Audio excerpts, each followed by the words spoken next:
Hola, ¿qué tal? ¿Cómo estáis? Disculpadme porque no he podido estar tan pendiente de YouTube como quisiera, ya que disfruto mucho haciendo contenido, pero nunca lo veo a la altura de lo que os merecéis, porque siempre pienso que lo puedo mejorar bastante. No obstante, hoy os traigo una entrevista con un grande, Jorge Villar, que ha tenido una trayectoria increíble, se ha esforzado muchísimo, se lo ha ganado a pulso y hoy en día lo reconocemos como uno de los mejores escultores que trabaja para Sideshow Collectibles, un tío muy íntegro, súper simpático, que espero que lo podáis conocer un poquito más a fondo en esta entrevista, en el que le hacemos una serie de preguntas y finalmente nos damos cuenta de que es uno de nosotros, un coleccionista, un apasionado, un escultor, una persona de los pies a la cabeza que se hace de querer. Así que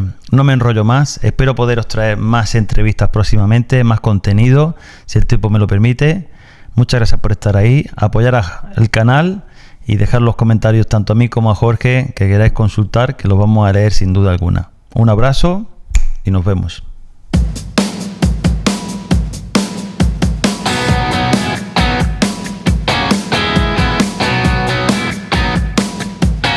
Bueno, muchas gracias en primer lugar por acudir a esta entrevista, porque desde el mundo del coleccionismo, pues para nosotros es un lujo poder hablar con los escultores ya en las redes sociales. Desde que Facebook e Instagram aparecieron en el mundo, pues solo teníamos los foros y los correos electrónicos. Entonces ha sido un descubrimiento que el artista pueda compartir más allá. Cuando empezó ArtStation y otras plataformas donde el artista podía un poco comunicarse visualmente con el coleccionista, pero ya cuando empezamos con las redes sociales, Facebook, donde podía compartir su trabajo y podían comentar, hasta que ya podías crearte un perfil personal y bueno, darle las gracias al artista, seguirlo. Él también podía un poco empatizar, ¿no?, con el coleccionista, escuchar las críticas, que sé que os gusta escuchar mucho las críticas de que si está bien pintado, que si el brazo, que si el bíceps. Y bueno, la verdad es que para mí es un honor tenerte aquí en el canal, poder charlar un poco, un rato de coleccionismo y de diseño, de escultura y de cómo ha sido tu camino desde que empezaste. Y bueno, quería empezar por ahí, que ¿cuándo fue ese momento en el que dijiste, esto es lo que yo quiero hacer en la vida, esto, escultor, es lo que a mí me llama? Perfecto. Bueno, antes que nada, te agradezco muchísimo la invitación. Como tú dices, como escultores nos gusta escuchar mucho las críticas. A mí sobre todo me gusta escuchar las críticas constructivas y ver en qué puedo mejorar y todo eso aplicarlo a mis futuros trabajos. Así que nada, me siento muy contento y muchísimas gracias por la invitación. Y bueno, respondiendo a tu pregunta, ¿cuándo me di cuenta que quería ser escultor? Bueno, yo cuando terminé la secundaria, teniendo unos 19 años, no sabía muy bien a qué dedicarme. Sí tenía muy seguro que me gustaban mucho las cinemáticas de los videojuegos, como las de Blur Studio, las de Blizzard. Me encantaba. Entonces digo, bueno, quiero hacer algo en ese camino. No sé qué, pero quiero hacer algo en ese camino. Pero estudiar ese tipo de carreras en Argentina, sobre todo siendo del interior de Argentina, es medio complicado, o era medio complicado en ese entonces, ya que era un futuro incierto. Pero bueno, por suerte mi madre me apoyó muchísimo económicamente y me ayudó a seguir esta carrera. Así que bueno, estudié 3 carreras a la par el primer año. Estudié animación digital, estudié programación y diseño multimedial. Hice 3 carreras a la par el primer año para ver qué era lo que me gustaba, lo que me llamaba la atención. Después de terminar el primer año, programación lo odié. No soy alguien de números y de programar. Diseño multimedial, si bien me daba muchas herramientas, no era lo mío tampoco. Y en animación digital, que en realidad el título es Tecnicatura en Informática aplicada a la gráfica y animación digital, es bastante largo el título con el cual me recibí, empecé a conocer el modelado poligonal, o sea, mover polígonos por polígonos e ir modelando de esa manera. Me empezó a gustar mucho eso, ya que vimos iluminación, rigging, bueno, casi todas las áreas que participan en una animación 3D. y lo que era el modelado me gustó muchísimo. Me empecé a adentrar en ese mundo, empecé a modelar cosas en programas por mi cuenta y empecé a conocer la escultura digital. Y dije, ¿qué es este mundo? ¿Qué es este mundo? Me empecé a meter y me enamoré. Me volví loco por la escultura digital. En ese entonces conocí a un montón de escultores porque yo estaba como queriendo aprender, queriendo ver quiénes eran, qué hacían. Y en ese entonces, bueno, recuerdo haber conocido el trabajo de Martin Canale, Ajá. que creo que en ese entonces todavía era tradicional, pero igual me encantaba lo que hacían con los personajes. En ese entonces también había un pequeño artista que capaz los conocen que se llama Daniel Bell, que estaba haciendo sus primeras figuras como el Beowulf, Sentry, también lo conocí. También otro artista que en ese entonces estaba en Mar del Plata, que también estaba empezando, que se llama Franco Carlésimo. Y bueno, empecé a charlar con toda esa gente, a conocer, y de ahí me enamoré de la escultura digital y empecé a seguir ese camino. Es curioso porque no sé cómo se da en un espacio tan reducido de terreno. Y es cierto, yo siempre he hablado varias veces de esto con Martín, me llevo muy bien con él y es una persona que se agradece la charla, cualquier tipo de charla con él, tanto filosófica, de vida, y hablamos más de eso que de coleccionismo. Y si viene de la parte italiana, de la parte del renacentismo, del Da Vinci, del Rafael, del Miguel Ángel, de toda esa parte del inmigrante italiano, de la cultura, ¿de dónde llega esa parte de Italia? ¿Cómo lleva esa parte en Argentina? Y es verdad, el argentino tiene mucho arte. O sea, el argentino es una persona polifacética, una persona ya no en el mundo de la escultura, sino aquí en Málaga, por ejemplo, las mejores braserías, hamburgueserías, las empanadas. O sea, es un buscavidas. Entonces, no sé si piensas que la cultura italiana del renacentismo y tal ha podido influir un poco en que haya tan buena mano en la zona de Buenos Aires, Argentina, toda esa parte. Claro. Yo creo que sí, incluso, bueno, en la época contemporánea de Argentina, la Argentina en sí ha tenido muchas crisis económicas, sociopolíticas. Entonces también es un pueblo que está acostumbrado a rebuscárselo y meterle con mucha garra a todo, porque estamos como acostumbrados a vivir capaz entre problemas, si se podría decir. Entonces está como medio arraigado en nuestra cultura sociopolítica de buscársela y perseguir hasta encontrar lo que estamos buscando. Somos muy rebuscados los argentinos. Si no podemos arreglar algo, lo arreglamos con cinta hiladora y alambre. Así. Sí, sí. De hecho, antes cuando has comentado que te empezaste a fijar en Martín Canale, él recuerdo que en algunas de sus primeras piezas de sideshow, él usaba orfebrería, ¿no? O por ejemplo, para el Loberno, los modelos estos contrataban a una persona musculosa para el Thor, para Capitán América. Entonces, ese modelo tradicional de buscavida, de cómo le doy este dinamismo a la pieza, eso el artista americano no lo veo tan integrado. Eso es un poco renacentista en ese aspecto. Claro. Sí, sí. Bueno, sobre todo Martín, que viene de un background tan tradicional, porque él lleva más de 20 años en la industria, es un titán de la industria. Y bueno, él aprendió muchísimas técnicas en ese entonces, que las sigue aplicando hasta hoy en día. Cuando yo he trabajado con él, he podido ver cómo aplica todas esas técnicas y conocimientos. Y capaz que, bueno, un coleccionista común de las piezas no alcanza a apreciar todo el trabajo, pero yo que he trabajado mano a mano con Martín, asistiéndole en algunas de sus piezas, es impresionante la cantidad de conocimientos que tiene Martín, cómo lo aplica.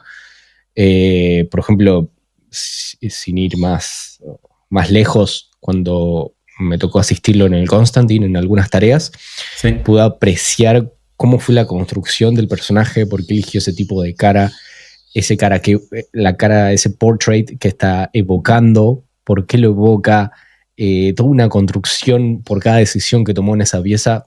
Es increíble, tiene un background muy grande y muchos conocimientos que se han ido aplicando a través de los años y también de tener distintos backgrounds, como te digo, o sea, paso de tradicional, digital, es un grande, Martín. Es curioso porque tu nombre ya lleva un tiempo resonando con los grandes nombres de la escultura y si bien es cierto, el que lleva coleccionando bastante tiempo se da cuenta o podemos distinguir, al menos desde el ojo coleccionista, por eso quiero preguntarte, desde el ojo del escultor, el estilo de cada uno, el estilo Claro. de Daniel Bell, de Carlesimo, tuyo, de los artistas americanos. ¿Tú sientes que tienes tu propio estilo o lo estás aún desarrollando? Yo siento que tengo mi propio estilo, pero aún así es una búsqueda constante, como te digo. Uno capaz que, sobre todo, no sé, los artistas no están conformes. Y si están conformes, muchas veces están capaz en una zona de confort, pero siempre es una búsqueda de cómo mejorar. Si bien empezás a encontrar tu estilo después de que llevas cierto tiempo esculpiendo, siempre es una búsqueda de decir, mira, esto me gusta, o empezás a practicar cierta forma para hacerla de otra forma, y se va rebuscando. Yo todavía siento que tengo muchas cosas por mejorar, pero bueno, soy un poco inconformista en ese estilo de que siempre quiero ir como un paso más adelante. Entonces, si aprendo algo, me doy cuenta que en realidad tengo que aprender 20 cosas más. O sea, mientras más Curioso. aprendes, más te das cuenta de todo lo que te falta aprender. Claro, porque claro, alguien cuando ve un trabajo tan increíble como por ejemplo el Ghost Rider, ¿no? Si esta persona ya es un profesional, no necesita nada que aprender. Claro. Entonces, y tú dices, cada día siento que cuando aprendo tengo que aprender aún más, porque como Claro. que se me va abriendo un horizonte nuevo. Exacto. Sí. Y también pasa, creo que es muy normal, tanto en cualquier tipo de artista, de que ves capaz una pieza de un tiempo atrás y decís, mira, esto lo podría haber hecho diferente ahora, porque aprendí nuevas técnicas, aprendí nuevos caminos, tengo más experiencia, he entrenado un poco más mi ojo artístico y un montón de cosas, pero creo que es algo de la experiencia, es algo normal. Y es algo que, bueno, el artista que busca perfeccionarse día a día lo va a ver normal. ¿Cuál diría entonces cuál es el sello de Jorge Villar cuando tú ves una pieza? A mí me gusta mucho aplicar el estilo comiquero en un tono semi-realista, se podría decir. Me gusta ir como que se vean las proporciones de cómic, que se sienta como un cómic la figura, pero pushando un poquito más. Proporciones semi-realistas, no realistas al 100%, incluso lo que es anatomía o los que son movimientos exagerados, capaz que alguna vez si haces un músculo anatómicamente correcto, se ve raro en la figura. Entonces tenés que encontrar el balance perfecto entre qué empujar y qué no empujar en cuanto a ese sentido. Ahora se podría decir en mis trabajos con Saisho, creo que mi sello característico es la aplicación de algunos efectos y detalles, se podría decir en algunas piezas de Saisho, como detalles y texturas en cada una de las piezas. Son muy meticuloso en ese sentido. Trato de ponerle mucho tiempo a ese tipo de detalles. Y también tengo la dicha de haber aplicado muchos efectos en muchas estatuas de Saisho, tal como lo es, por ejemplo, el fuego de Ghost Rider, bueno, el fuego de Constantine. ¿Qué más?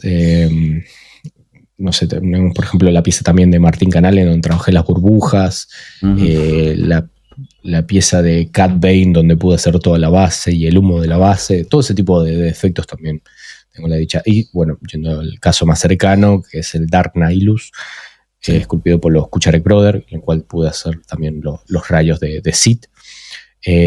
Y también la última pieza que ha salido en la cual trabajé, que es de Cyclops, en la cual pude hacer también los rayos que salen de Cíclope. Entonces, todo ese tipo de cositas, al menos también por mi paso por Saisho, creo que las puedo destacar. Maravilloso. No sé si te acuerdas cuando estuvimos hablando de lo de Cyclops, no sé si habéis metido la pata. No, no.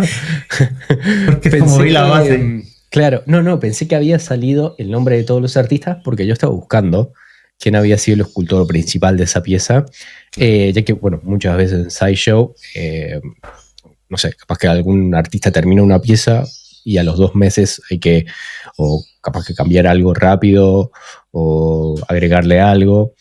Entonces, muchas veces no hay comunicación entre artistas. Es una práctica normal teniendo Sí. tantos artistas trabajando a veces en la misma pieza. Otras veces no, es todo pieza por pieza, como te comenté. Entonces digo, bueno, Ajá. estoy buscando el artista, no sé quién es el artista principal, hasta que, bueno, después me enteré que era André Melo, el André escultor Melo, sí. de esa pieza. Es común, ¿desde cuándo es común y si es más efectivo trabajar las piezas con diferentes artistas? Ujú. Eso creo que se empezó a aplicar en los últimos años, trabajarlo con diferentes artistas. Y en ciertas tareas sí es más efectivo, ya que, por ejemplo, el artista principal puede abarcar más piezas en el año que si las hace toda él completamente. Entonces puedes derivar trabajos para la gente que está más acostumbrada capaz que en ese sector o se especializa más en cierto sector. Por ejemplo, un artista principal hace un personaje completo sin detallar y después viene otro artista y lo detalla y la pieza queda igual de bien, ya que cada uno se especializa en un sector. Pero eso se va combinando, no es que siempre vas a tener la misma cantidad de tarea, incluso las mismas tareas, o sea, eso se va alternando y varía proyecto a proyecto. Qué bien, sí, interesante de que, por ejemplo, alguien que sepa hacer muy bien los rostros, pues este es el artista que tenemos para los rostros, este es para el Exacto. cabello, este es para las bases. Exactamente. Sí. Porque muchas veces no sabe la gente, cuando ven tres, cuatro nombres en una pieza, la gente no sabe exactamente, el coleccionista, en cuál es tu parte, ¿no? Eso Claro, es interesante. claro. Sí, sí, sí. Bueno, es algo que también siento que es bastante importante. Por suerte, Saisho también da mucha cabida a los que son los artistas, no solo los escultores, sino los pintores, los dibujantes 2D, los concept artists y, bueno, sobre todo el equipo. Y a mí personalmente también me gusta destacar, entonces cada vez que sale alguna pieza, me gusta poner la parte que yo hice y obviamente toda la del resto, bien detallada, que fue la tarea que desempeñó cada uno, porque creo que es importante ¿viste? Que cada artista tenga la atención y el foco que se merece. Hablando del foco de cada artista, ¿cuál fue la primera pieza que a ti, trabajando para Sideshow, en la que sentiste que tú estabas a la altura de la Ujú. situación? Bueno, creo que la primera pieza sería Ghost Rider. Ghost Rider me tocó esculpir no sé, se podría decir un 90% de la pieza, por poner un número, ¿viste? No, siempre no hay número exacto, pero me tocó bastante.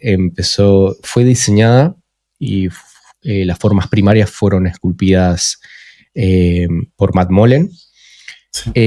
Después me tocó entrar a mí, donde esculpí tanto las formas primarias de toda la base, moto, toda la base completa, algunas formas primarias del cuerpo, como los pantalones, las botas, las manos, la cabeza, toda la cabeza, todo el portrait también lo esculpí yo. Después todas las formas secundarias de toda la escultura, todas las formas terciarias de toda la escultura, y después todos los detalles y texturas. En esa pieza en particular, estuve creo que un poquito más de un mes esculpiendo solo fuego, pero bueno, quería que quedara bien, hice muchas pruebas, hice mucho estudio de cómo se vería el fuego, ya que quería que fuera algo fresco, quería traer algo fresco a la escena, o sea, no quería que fuera un fuego que se hubiera visto en alguna pieza. Y bueno, me saqué muchas ideas de los cómics, fue combinación de leer muchos cómics y de ver eh, cosas que digo, esto puede funcionar y lo aplicaba y bueno, funciona. También, bueno, Ghost Rider era un personaje que me gustaba muchísimo. Sí. Eh, yo tuve mi primera conexión con Rider, no sé, no me acuerdo qué edad tenía, pero lo vi en el cine siendo un niño. El La de primera Nicolas película de Cage. Nicolas Cage, exactamente, y me encantó, me voló la Sí. cabeza, yo era un niño. Eh, es más, yo creo que todos los superhéroes me gustan por esa camada de Hulk, Spider-Man, Ghost Rider. Eh, Fue esa camada que a mí me me llenó el corazón de cómics. Y bueno, vi esa película en el cine y me encantó, me voló la cabeza. Entonces de ahí fui muy, muy fanático del personaje. Y hubieron muchas cositas también que de mi impronta personal, por ejemplo, lo que es el vórtice que tiene en la boca Ghost Rider, también fue una idea que no la saqué de ningún lado, ni de un cómic, al menos no que haya visto, pero quería que se expresara que el fuego viene de adentro. Entonces es como que está saliendo el vórtice y está envolviendo la calavera y se va para atrás y se expande al resto del cuerpo. Lo mismo que bueno, todo lo que es el fuego, por ejemplo, la sensación de que hay fuego rodando en la parte de la rueda, también la decisión de aplicar como magma o partes derretidas, porque si vos ves no solo fuego, sino partes que se ven como semilíquidas, para dar la sensación de que es un fuego tan caliente en el que está desprendiendo la moto que está derritiendo todo el pavimento a su paso. Entonces, si está saliendo de la tierra, derritió la tierra para salir también, no solo la rompió. Por ejemplo, también un detalle que me gustó mucho, que también lo traje a la mesa, que fue el cuero quemado alrededor de las partes donde hay contacto con fuego, que eso me basé mucho en la segunda película de Ghost Rider con Nicolas Cage, que si bien de esa película podemos hablar después, no vamos a comentar mucho al respecto. Siento que visualmente esa película es muy buena. Creo que tanto el efecto de la moto como de Ghost Rider me encantó. Y dije, mira, el efecto este de cuero quemado queda muy bien. Lo aplicamos. Por suerte le gustó a la gente de Sideshow. Y bueno, que por suerte quedó. Y tuve la chance de esculpir muchísimas partes, como te digo, casi un 90% de esa pieza. Después Daniel Bell hizo el portrait alternativo y también me dirigió durante la creación de esta pieza. Pero bueno, creo que siento que es la primera pieza donde sentí que estaba a la altura. Ahí, ahora que has dicho que podemos hablar de la película en otro momento, hay un argentino que se dedica a destrozar las películas que resume la película y dice todo está mal en esta película y habla de Ghost Rider y yo me meo de risa porque a mí me gusta la película de Ghost Rider. Es que Nicolas Cage es uno de los peores, o sea, posiblemente le mete mucha tralla, pero a mí es uno de mis mejores actores favoritos porque es que es súper expresivo y tiene... Entonces es bueno que él cogiera un personaje tan roto, ¿no? Como Ghost Rider. No, tiene películas muy buenas, Nicolas Cage. Sí. O sea, tenés películas que decís, no sé qué vi, tenés películas que decís, hay que darle un Oscar a Nicolas Cage. Sí. Tenés Mandy, tenés The Pig, que también es una de las últimas que para mí fue fantástica. El color que cayó del cielo. El color que cayó del cielo. Tenés. Tienen películas muy buenas. Y vas sacando una buena, una mala, ¿no? Sí, me lleva una racha que saca una película casi todos los meses. Sí. Y quería preguntarte en el Ghost Rider, si no tuviese el límite de espacio, ¿la base la hubiese hecho de ese tamaño o te hubieras desarrollado más? O sea, yo respeté la idea original que se había planteado desde el equipo de diseño de Sideshow y la creación de Matt Mullen, que era esta idea de estar saliendo por la Tierra. Ajá. Pero la moto era más chiquita en ese principio y yo traté de alargarla porque quería más una moto a lo que se vio en Ghost Rider, claro. una más chopera clásica americana. Sí. Así que se alargó un poco la parte de enfrente, pero siempre respeté la decisión que se tomó desde el diseño en Sideshow. Pero sí, o sea, creo que meter una moto completa iba a ser un incremento bastante grande de dinero en cuanto al precio final del producto. Claro. Sí, a mí me gusta como Sideshow intenta controlar un poco el espacio de la pieza para regular también los costes y que el producto final esté acorde a lo que se quiere. Y tú sabes que hay varias compañías, hasta XM, Prime One, que les da igual lo grande que sea tu casa, y por una parte me alegro de que Sideshow aún tenga en consideración a los coleccionistas, porque la mayoría de las últimas piezas casi todas las que saca Sideshow de la línea Premium, se pueden poner en una vitrina, en una estantería y caben perfectamente, no tienes que echar abajo ninguna pared y se agradece que sean piezas con una composición que no tenga un fondo muy desorbitado ni una altura, sobre todo en la escala 1:4. Sí. Bueno, incluso ahora estamos tratando de hacer un poquito más de hincapié en eso, de que de que todo esté milimétricamente calculado, por así decir, que no hayan espacios que sobren, que no sean necesarios, y que bueno, el personaje sea el centro de atención y que la base sea un acompañante, no un personaje más, y que a la vez sea igual de importante contando una historia en el espacio, no vamos a decir limitado, pero en el espacio necesario para que sea una buena pieza y que obviamente quepa en una estantería. Sí, es importante. Hablando de piezas que caben en una estantería, está una que está en mi lista de deseos, me encantaría tenerla.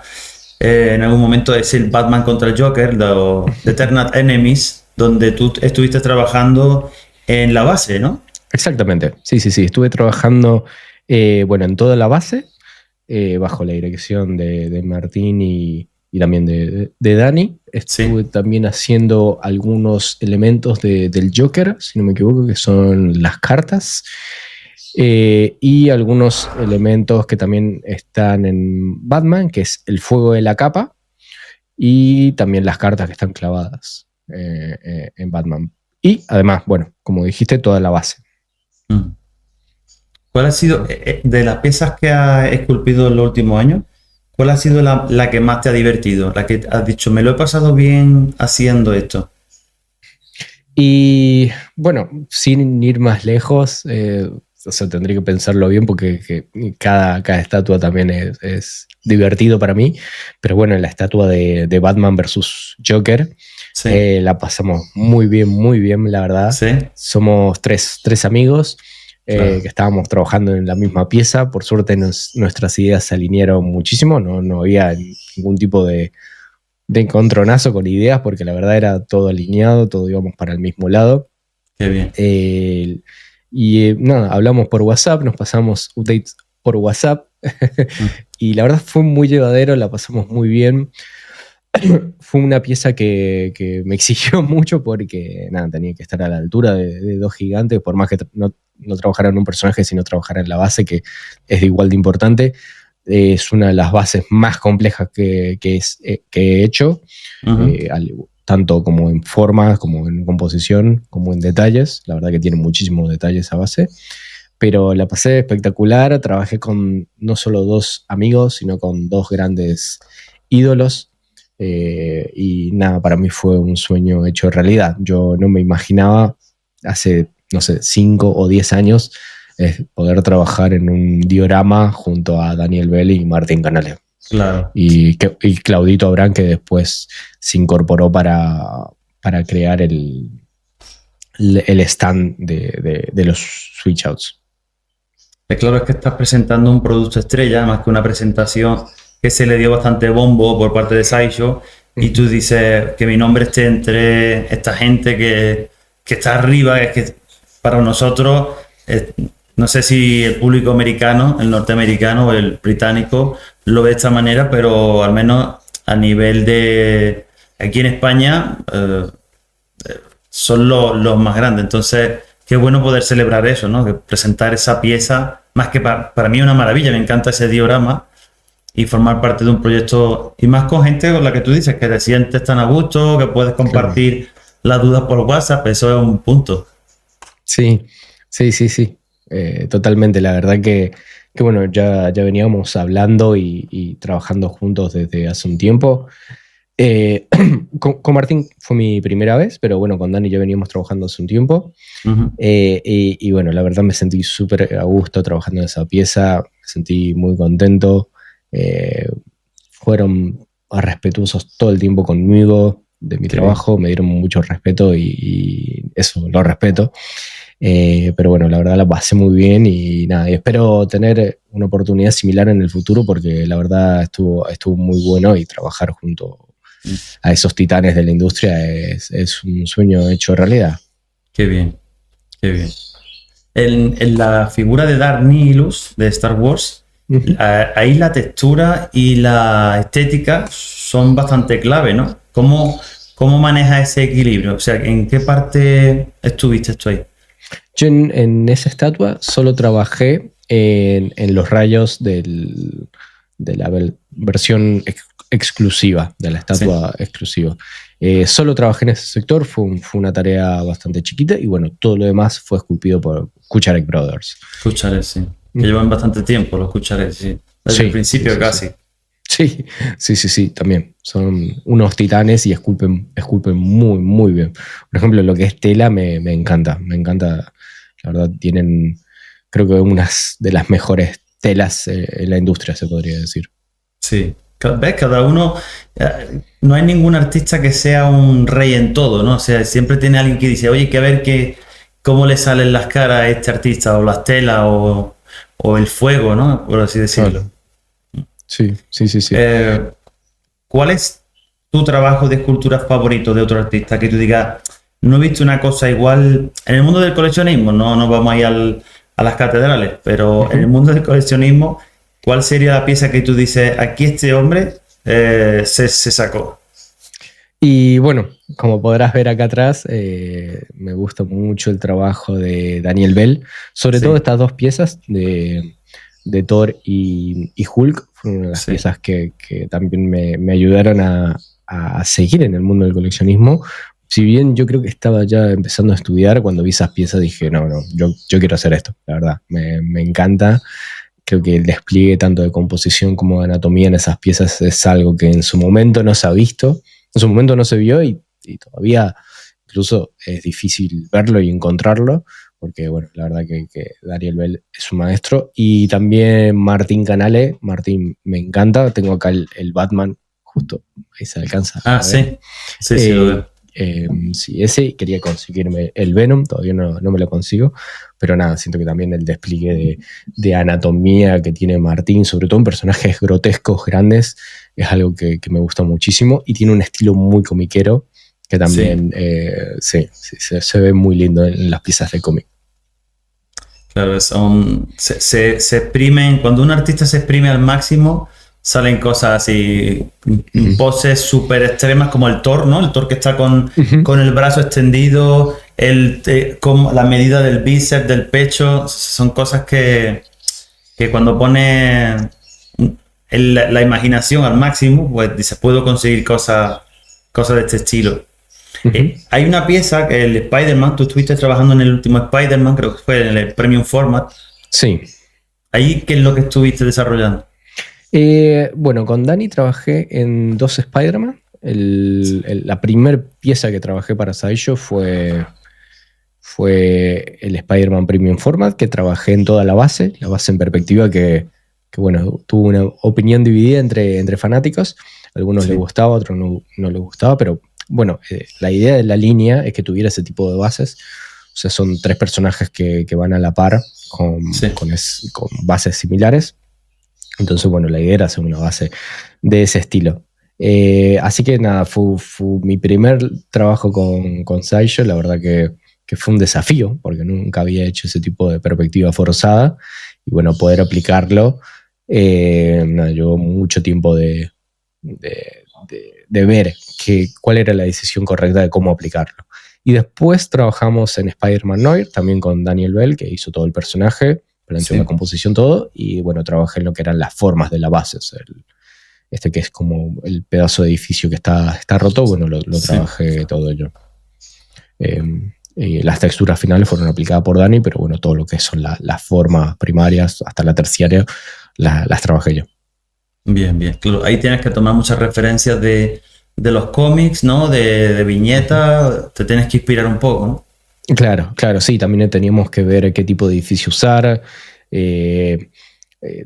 No solo eso, sino cuando uno rompe una pared, no es solo poner detalle de pared, sino tenés que ver las distintas capas que tiene una pared, qué tipo de material es, si tiene piedras, si no tiene piedras, cómo se rompe, qué tan vieja es la pared, ya que se va a romper de una forma, se va a romper de otra, lo mismo que el material. Todo este tipo de investigación también se aplicó para la base de Batman vs. Joker. Bueno, cuántas capas tiene el piso, porque, no sé, si tienen 3 capas hay que esculpir las 3 capas y hay partes donde se ven esas 3 capas esculpidas.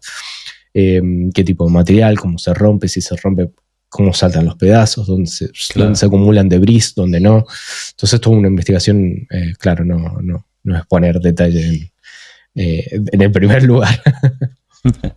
Sí, es verdad que cuando los coleccionistas, al menos los más exigentes, cuando vemos una pieza siempre nos vamos donde está el corte, ¿no? ¿Dónde está el corte de la cabeza? ¿Dónde está el corte del cuello? ¿Por dónde empalma el brazo, el hombro?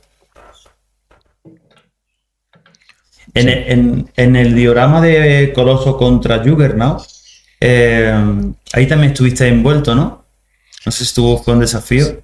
Sí, sí, sí. Esa, bueno, fue una pieza personal. Esa la hice toda yo.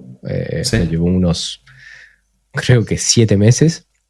Pero sí, es una de las piezas personales donde era como una carta de presentación al mundo del coleccionismo para mostrarle, bueno, a todo el mundo lo que sé hacer.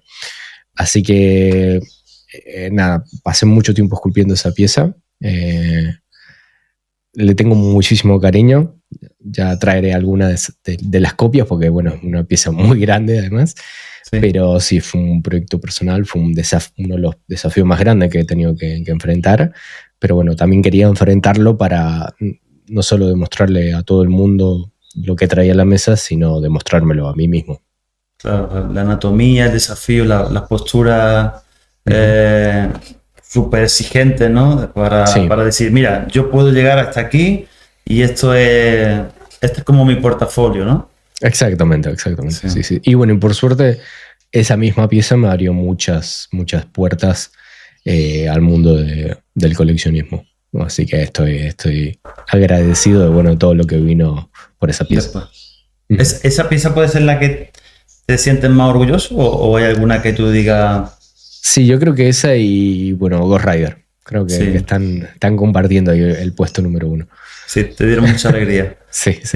Sobre todo por el recibimiento, al final lo que dice, el recibimiento del público, ¿no? La crítica, que todo el mundo tenga un consenso. Igualmente tú dices, hay piezas que no me han reconocido, pero yo estoy orgulloso de ellas, pero sí es verdad que cuando coincide de que tú has hecho un buen trabajo y la gente te lo reconoce, creo que es importante. Exactamente. Sí.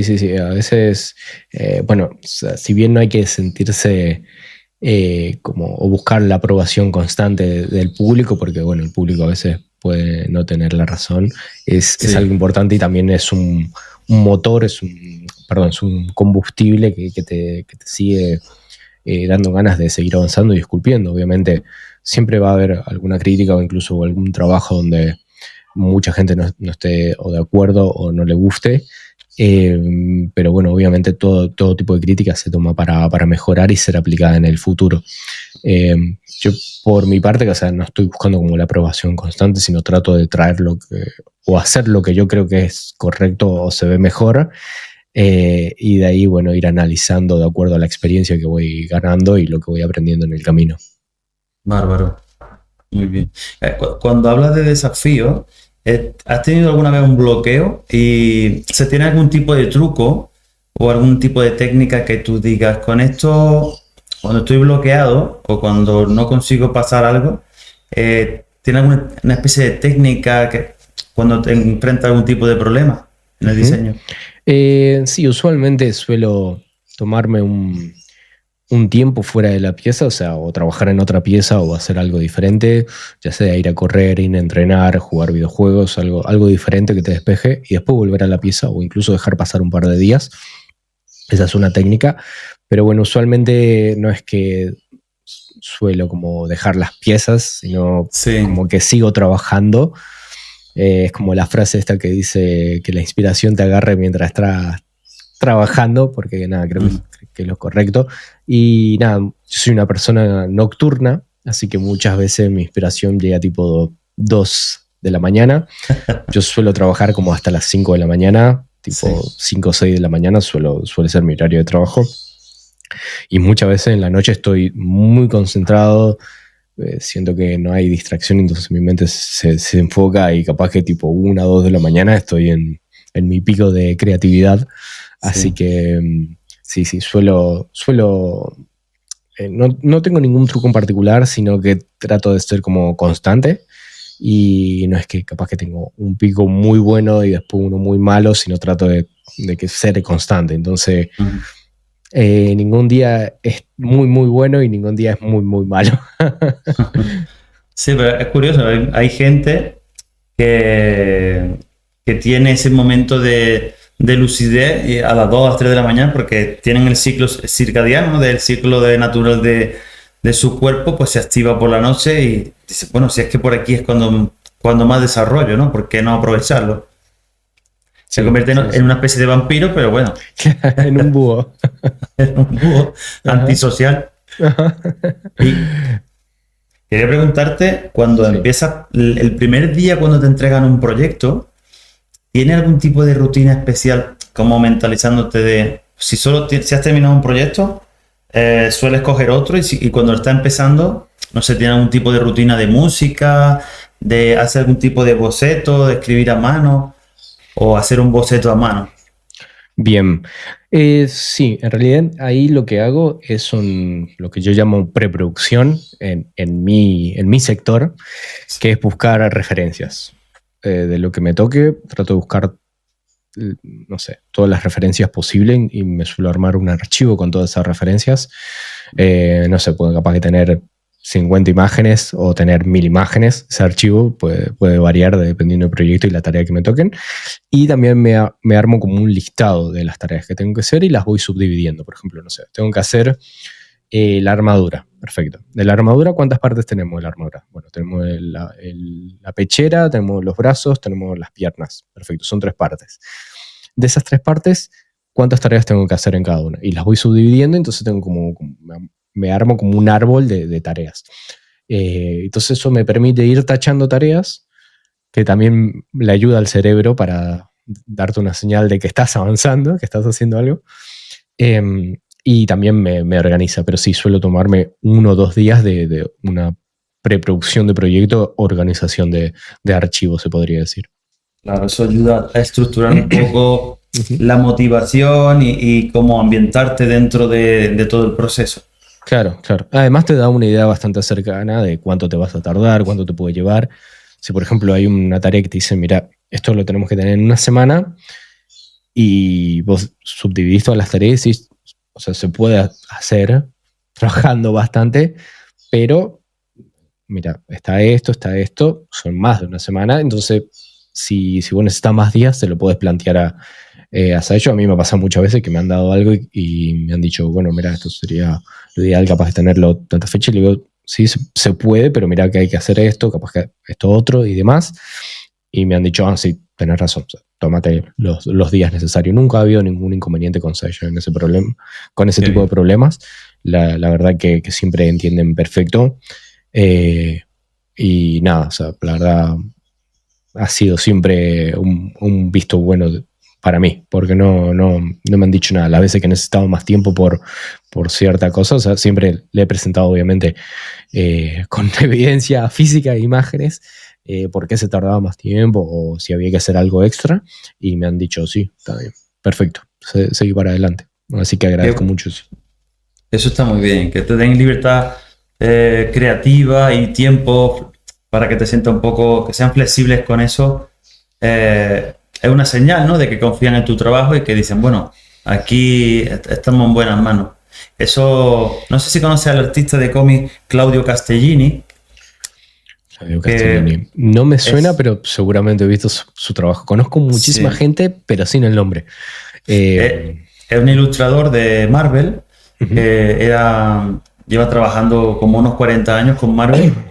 Y es amigo personal mío, lo puedes buscar, tiene un Estela Plateada, un Silver Surfer, que tardó, no sé, tardó 2 años en terminarlo, 1 año y pico. Y Stan Lee era amigo personal suyo y lo llamaba y decía, oye, Claudio, ¿cómo va el Silver Surfer? No, para aquí voy, ya voy por la 3ª página, y eran a lo mejor 27 páginas. Y tú coges ese cómic, que lo tengo aquí, lo puedes echar un vistazo, es Requiem, y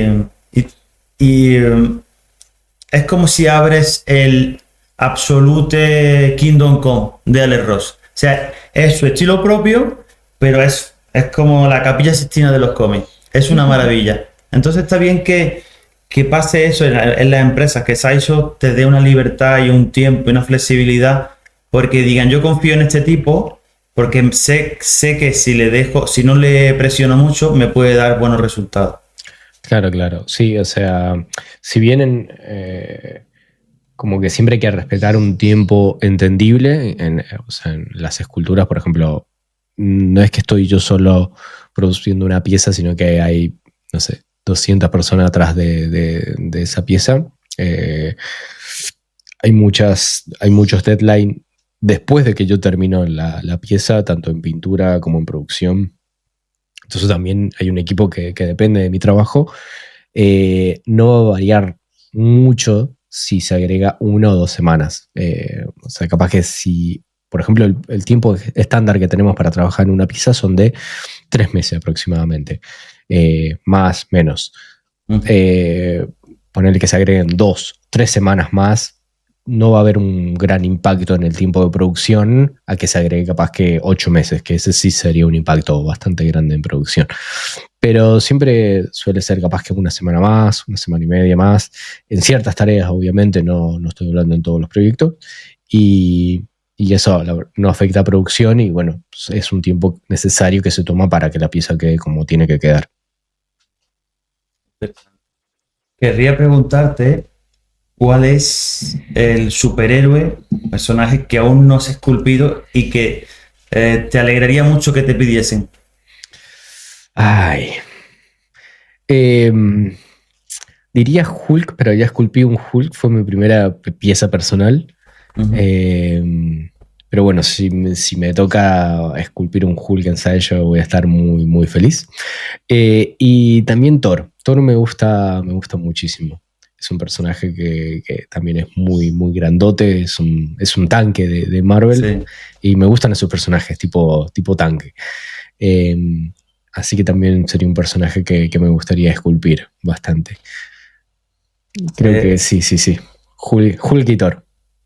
Es que son dos personajes que son diferentes, pero al mismo tiempo uno es completamente deforme y puede jugar con las proporciones muchas veces, bueno, respetando las proporciones, pero dice, bueno, pues me voy a hacer un Hulk clásico, me voy a hacer un Hulk de este ilustrador, y te haces un Hulk que es 1 metro por 1 metro de ancho, o sea, al final como mientras respetes las proporciones, ¿me entiendes? Claro. Y con Thor lo mismo, como es un ser casi divino, pues puede jugar mucho con la estética. Exacto. Sí. Bueno, es tal cual lo dices. O sea, Hulk es un personaje súper grotesco, pero también está la gracia en encontrar las proporciones exactas. O sea, hay muchísimos Hulk en el mercado y muchas veces hay algunos que vos los ves y decís, tiene algo raro y es capaz que sí, Sí, uno visualmente está entrenado para encontrar si no sé, los brazos se ven más grandes, las manos se ven tan grandes, entonces es encontrar eso que se encuentra solo con experiencia, más que nada. O sea, no hay una regla, sobre todo para un Hulk que está dibujado por 1000 artistas diferentes, claro. está hecho por 1000 escultores diferentes. Entonces, para que la pieza sea visualmente atractiva y digas, esto es un buen Hulk porque yo lo estoy viendo, por más que no tengas conocimientos ni Claro. siquiera básicos de anatomía, te va a parecer buena una pieza solo porque visualmente, como humano, estás entrenado para encontrar las proporciones correctas. Porque cuando ves Mm, algo incorrecto te parece raro. mm, Hablando sin tener conocimiento, ¿viste? Sin claro. saber nada de anatomía, sin saber las cabezas, sin saber las proporciones, sin saber nada. Entonces es eso, encontrar la belleza y el equilibrio. Muchas veces capaz que si lo que funciona en alguna página de cómics se ve perfecto en la página del cómic, vos pasás las mismas proporciones a un 3D y no se va a ver bien. Y es por eso, son medios diferentes, entonces tenés que saber cómo adaptar las cosas de una Claro. página 2D a un 3D Entonces, o viceversa. el ojo crítico del escultor digital y la escultura en general a veces arruina un poco la experiencia como coleccionista. Eh, no creo porque tratamos de hacer como el mejor trabajo y como te digo, hay diferentes escultores que decís, bueno, este es un estilo muy de cómic, entonces las proporciones van a ser muy parecidas al cómic. Pero capaz que tener un escultor que busca un poquito más de realismo, más expresión, más movimiento, entonces capaz que va por una pieza esculpida por un escultor que tiene esas características. Creo que hoy en día es un mercado bastante grande como para bueno, el coleccionista, viste, tenga un bazar grande para elegir. Y bueno, nosotros como empresa en SciShow tratamos, viste, de hacer lo mejor posible siguiendo la visión de la empresa, teniendo una visión en particular, no es que varían tanto las piezas entre sí.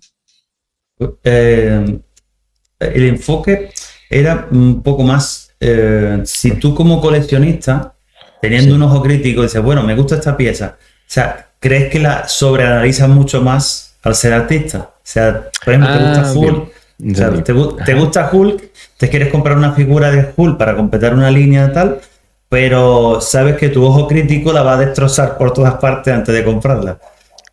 Bueno, sí, en mi caso me pasa. Yo estas piezas que las conseguí son porque anatómicamente y en cuanto a proporciones me parecen perfectas. Sí. Por ejemplo, he visto muchos Hulk que muchos me han gustado y otros no. Y solo porque no me gustaban las proporciones, porque no lo veía... no era de mi agrado, básicamente, solo porque yo tengo una visión artística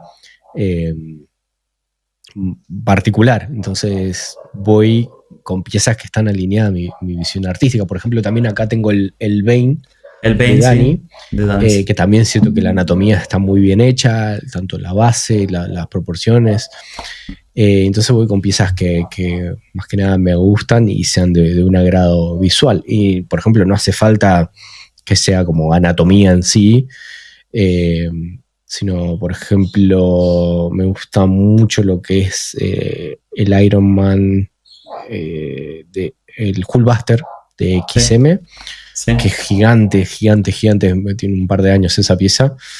Sin embargo, me gusta muchísimo y fue una de las primeras piezas que vi, que creo que ahora está carísimo comprarla, pero nada, sí. Es una pieza que también me gustaría tener solo porque la idea me gusta mucho, las proporciones me gustan mucho cómo está planteada, entonces más que nada eso, si encuentro que sea algo atractivamente visual para mí, es probable que lo vea. Igual acá no tengo mucho espacio, así que creo que se va a limitar a estas piezas y después coleccionar las que esculpa yo, nada más.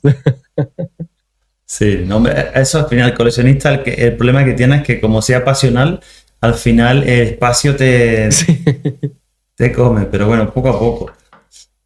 Quería preguntarte, hablando de espacio, la penúltima pregunta es ¿qué se siente? Porque estuviste en SciShow, ¿verdad? En Conejo Spectrum. Uh-huh. Sí, esa calle que la llevo viendo décadas, cada vez que me llegaba una figura, Conejo Spectrum, digo, cualquier día tengo que llegar aquí a ver qué tienen en Conejo Spectrum. ¿Cómo es entrar en SciShow?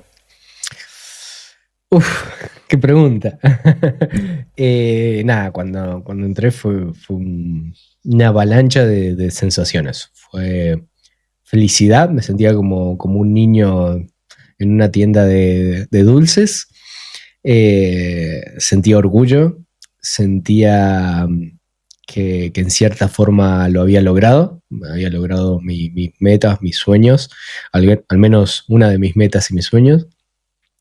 Así que era una conjunción de muchas sensaciones. La verdad no lo podía creer, pero a la misma vez sí lo creía y caminaba los pasillos sabiendo de ese logro, porque para mí, como te digo, imaginarme en los pasillos de SciShow hace 4 años para mí era, no voy a decir imposible porque tenía una meta muy clara, pero era algo lejano. Claro. Y llegó mucho más rápido de lo que me esperaba. Pero sí, fue una locura, se podría decir. Sí, vas paso a paso y no te crees que puede llegar ese día, y cuando tú estás andando por allí tiene que ser, o sea, ya como coleccionista uno es un sueño. Imagínate formar parte de eso, ¿no? De lo que es la creación de la empresa que estaba ahí desde el principio, desde el coleccionismo moderno, porque yo lo llamo coleccionismo moderno porque antes de SciShow lo que estaba Bowen, había las articuladas, Cotoboquilla y tal, pero SciShow hizo un corte ahí con la línea 4, la resina, la tela, la mix media, y para mí el coleccionismo moderno, que fue lo que hizo explotar también en las redes sociales, fue eso, a partir de 2006, 2008, entonces estar ahí en esa meca, ¿no? del coleccionismo, del arte de figura, tiene que ser un regalo. Es que la verdad yo sí, no lo podía creer. Es como surrealista. porque bueno, al menos yo lo imaginé tantas veces estar en ese lugar, Sí, ¿no?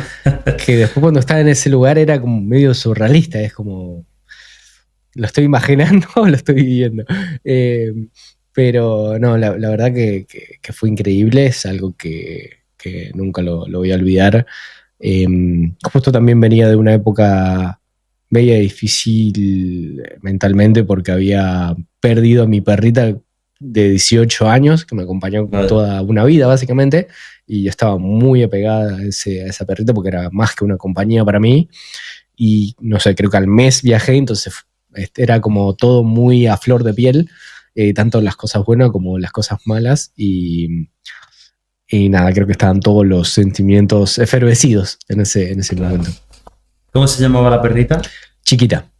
Chiquita. Sí, sí, Claro. era una chihuahuita que rescaté de la calle. Claro. Y fue un poco, allí en Sideshow estaba por los pasillos como chiquita, ¿no? Sí, sí, Chiquita, sí. lo logramos. Sí, básicamente. Es más, creo que si no me equivoco, saqué una foto fuera, me llevé una fotito de ella y saqué una foto Sí. ensayo con ella, porque bueno, o sea, es una perrita que me acompañó en muchos Bien. momentos difíciles y muchos momentos buenos. O sea, cuando conseguí mi primer trabajo, ella estaba ahí. Cuando entré a Sideshow, ella estaba ahí. Qué fuerte. Claro, entonces era algo bueno, obviamente me afectó su partida y me acompañó en todos los momentos importantes. Entonces considera que también estaba acompañándome ahí de una manera u otra.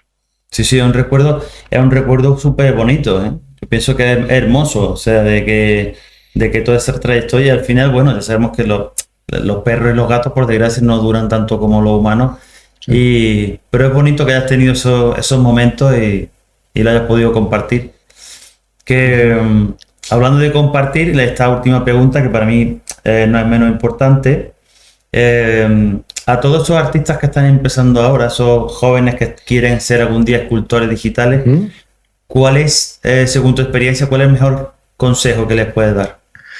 Que no bajen los brazos, que sigan peleando. Cada uno tiene un camino diferente, cada uno va a tener un tiempo diferente. Que no se desalienten si le estás tomando más tiempo de lo que ven que les tomó a otras personas en redes sociales, porque cada uno tiene un contexto diferente, se encuentran en un contexto sociopolítico totalmente diferente a la otra persona, así que no se comparen y sigan peleando por sus sueños y sigan peleando por lo que quieren. Si ustedes quieren conseguir una meta o seguir un camino, eh, denle para adelante. No va a ser fácil, va a haber mucho sacrificio de por medio, pero bueno, creo que es muy importante tener eh, como mucha fuerza y tener un objetivo muy focalizado para seguir caminando. Pero es eso, no bajar los brazos y seguir metiéndole con todo, que los sueños se consiguen con trabajo duro y dedicación.